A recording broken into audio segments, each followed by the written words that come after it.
Hi everyone, it's Mrs. Kilby with Culpeper County 4-H. Sammy's with us again today. Today I'm going to read a story called Germs Make Me Sick. Thought this would be appropriate right now.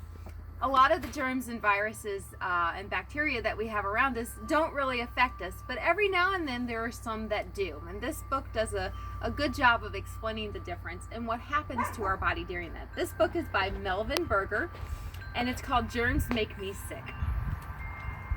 You wake up one morning, but you don't feel like getting out of bed. Your arms and legs ache, your head hurts, and you have a fever. Your throat is sore. I'm sick, you say. I must have caught a germ. Everyone knows that germs can make you sick, but not everyone knows how. Germs are tiny living things. They are far too small to see with your eye alone. In fact, a line of 1,000 germs could fit across the top of a pencil. There are many different kinds of germs, but the two that usually make you sick are bacteria and viruses. Under a microscope, some bacteria look like round balls, others look like straight rods, and still others are twisted into spiral shapes. Viruses are far tinier than bacteria.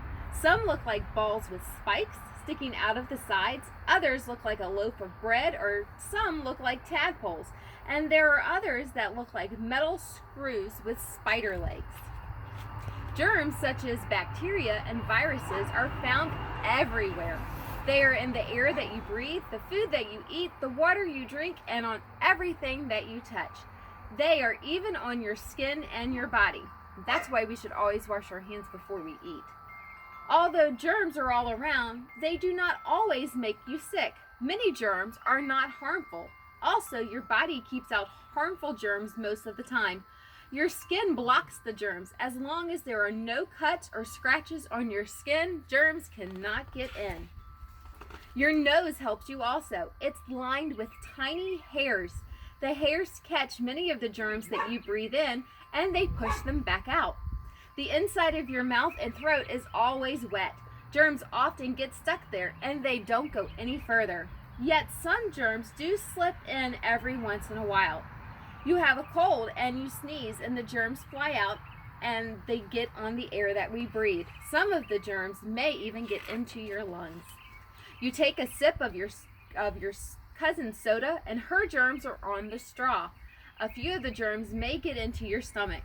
You're riding your bike and you fall and you scrape your knee. Germs from the ground may get under the skin. But even when harmful bacteria and viruses get into your body, you don't always get sick. That is because your body has a way to fight the germs. The white cells in your blood go after any germs that sneak in. Usually these cells kill the germs before they can do any harm. Your blood also has special proteins that attack the germs, and they're called antibodies. The white blood cells and antibodies don't always get rid of the germs, though. Some germs stay in the blood and make you sick. What if the germs in your body are bacteria? They quickly start to multiply. Each one becomes 2 new bacteria. Then they become 4, and then so on and so on. In a few hours, they may be millions of bacteria in your body. That bacteria give off waste products. Some of the waste are poison, and the poisons can damage or kill the cells that make up your body. When enough cells are harmed, then you start to feel sick.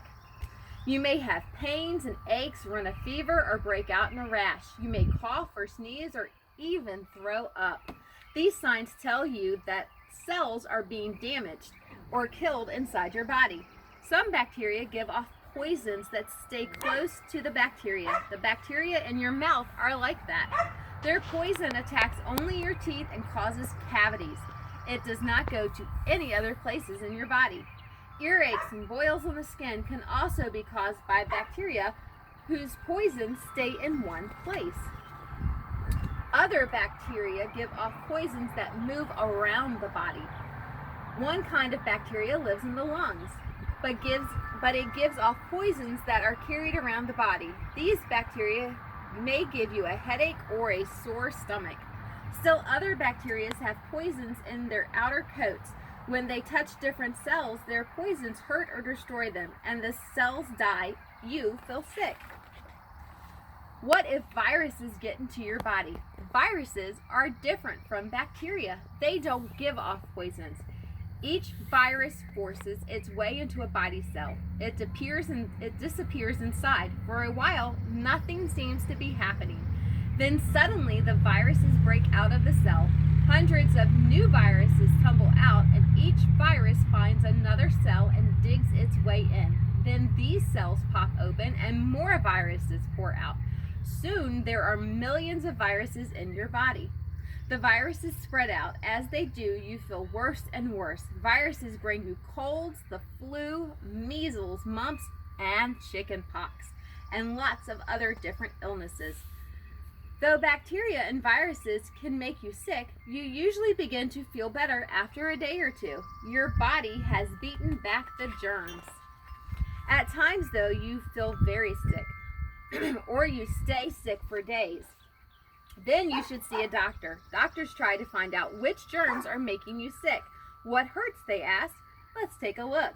Perhaps they swab your throat with cotton, then they send the cotton with the germs on it to a lab, or they may take a few drops of blood from your fingertip or arm. That also goes to a lab to be tested. Your doctor gets a report from the lab, and it tells whether the germs are bacteria or viruses. If bacteria are making you sick, the doctor will usually prescribe something. The drugs will either kill the bacteria or stop from growing. Doctors do not yet have drugs to cure diseases caused by viruses, but they give you shots to prevent some of these diseases. If you do get sick with a virus, the doctor may give you some medicine anyway.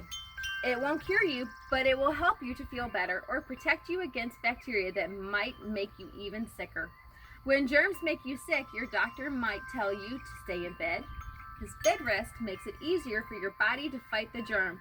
So do eating and drinking healthy foods and drinks. Once you are well, you want to stay that way, and there are lots of ways to keep you healthy.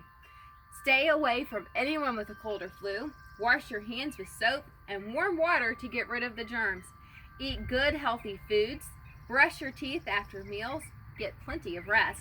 Do exercise every day. Visit your doctor and dentist regularly for checkups, and be sure to get the shots when you need them. Germs do not make you sick, sometimes, but you can help yourself and be as fit as a fiddle for the rest of the time. So that was a good story to tell us about the differences between viruses and bacteria, and ways that we can help to prevent them. Making sure we have a healthy diet, we get exercise every day, we're brushing our teeth, and most importantly, we're washing our hands with warm water and soap. And you want to do that for 20 seconds. So you can always sing your ABCs or Twinkle Twinkle Little Star while you do that instead of counting. And when you wash, make sure you get the top of your hands, the palms of your hands, in between your fingers, your wrist, and your nail beds, and then wash. That's all for today. I'll see you again soon. Thanks. Bye.